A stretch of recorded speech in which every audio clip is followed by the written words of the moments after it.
Welcome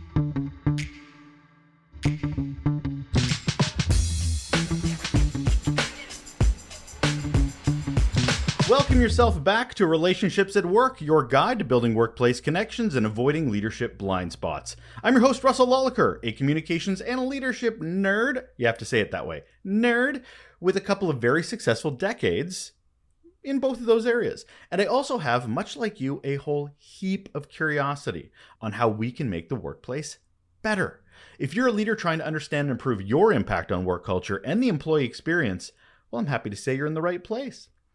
This you have, speaking within your ears right now, is a mini episode of the show. It's just a quick, valuable bit of information, usually around 10 minutes, to set you up on the next week ahead, to get your mind thinking maybe in a different way, all in the effort to improve our relationships in the workplace.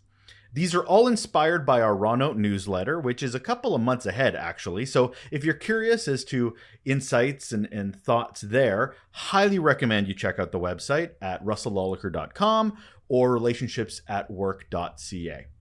But for now, the focus today is going to be everyone's time is valuable. Everybody's.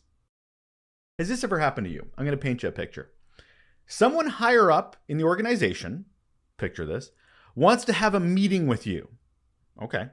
So they pick a time that works best for them. But they don't have any consideration for your schedule. They don't look at your calendar. They just plop it in where they think it works best for them. They're just assuming you'll move whatever you have to move to accommodate them. Hit a little close to home? Feel relatable? It often feels that a person's time is considered more or less valuable depending on where they sit in the organizational structure, in the hierarchy. Now, to talk about this time valuable thing, I'm not talking about responsibilities. I'm not talking about influence or who does what work. We all have a job to do. I get that.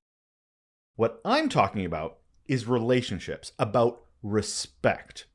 It's about being considerate and thinking beyond our immediacy bubble. It's not all about us. I can see how those at the top of the organization may see how their time is more important. Salaries are higher, responsibilities are greater.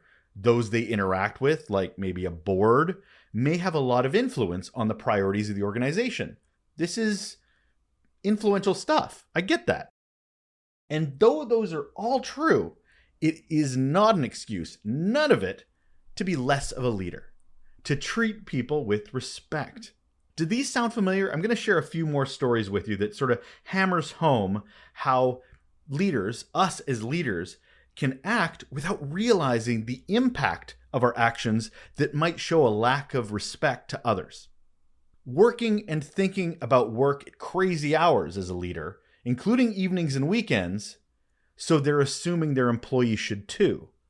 So they message them outside of work hours because it's top of mind, so no consideration for what they might be doing with friends or family or personal downtime. Maybe it's a leader that needs check-ins constantly to ensure that employees are doing the work the way the leader wants it done. Basically saying, I don't trust you enough on your own. And last, a leader that knows it's 3 p.m. They know it's the end of the day. They still ask for something to be done by end of day, when the deadline is kind of ambiguous. It does happen. More than we care to admit. And depending on your relationship with the leader, or us as leaders with our employees, they may not ask questions. They may not go, actually, I can't right now. Because there might not be that psychological safety. There might not be that relationship that they can rely on to go, does it really need to be done today? Or was it just thrown at you, so you're throwing it at me? Even if these aren't intentional actions or intentional impacts, they do happen. Senior leaders can be so busy and reactionary that fire drill mentality can impact those around them and the culture they're a part of. Our time is valuable. The leaders is. The employees are. Everybody's time is valuable. And that is regardless of the monetary amount attached to it.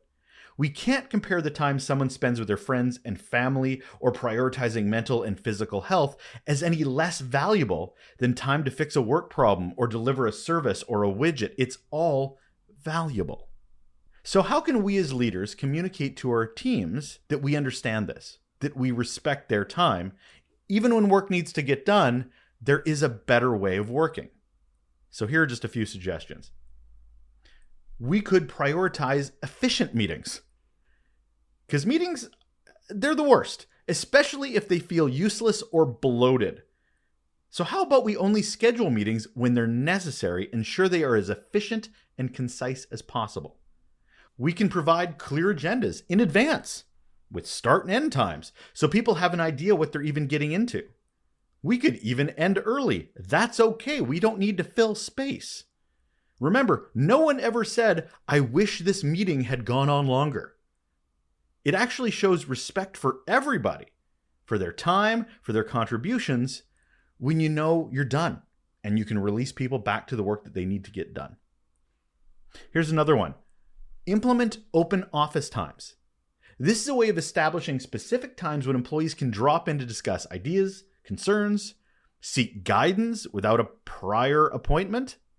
This approach signals that the leader, us, values direct communication and that we actually want to make time for anyone that needs it on their schedule.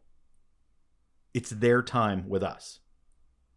Another is acknowledge and respond to communications in a timely way.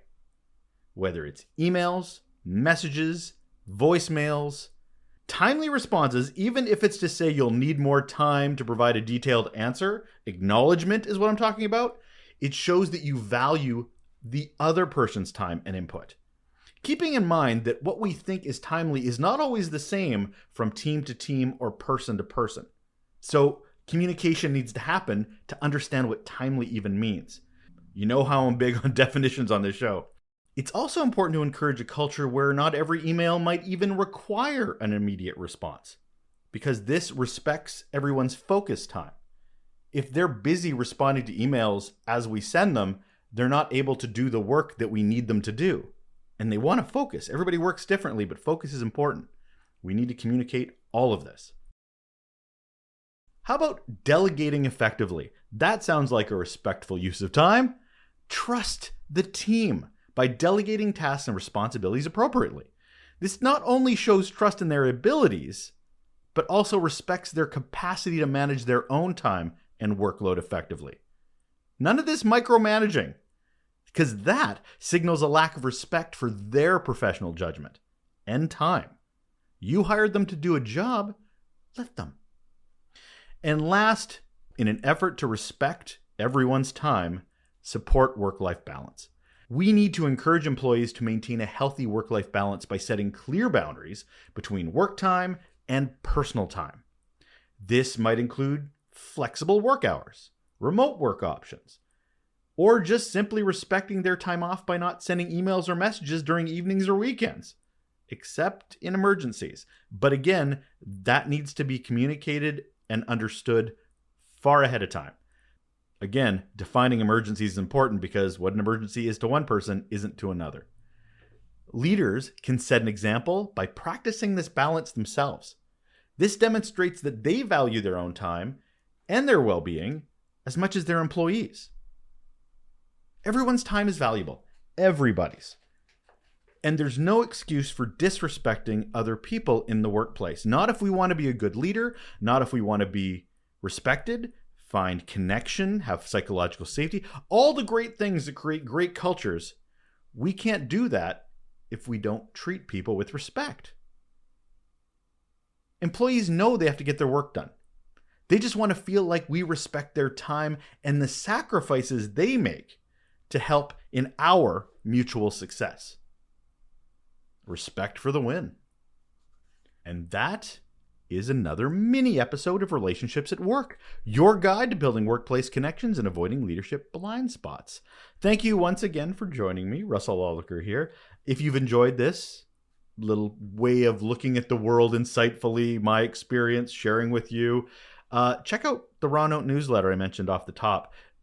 These are ways that I share not only from my guests, some of the takeaways, some of their leadership resources, but also these insights as well. If you find them valuable, I've gotten amazing feedback, so I hope you're finding them valuable as well.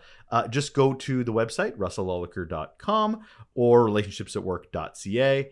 Either one. At the top, you'll get a free access to the newsletter, and away you go. All right, have yourself a great one. It is always so good to talk to you. Bye.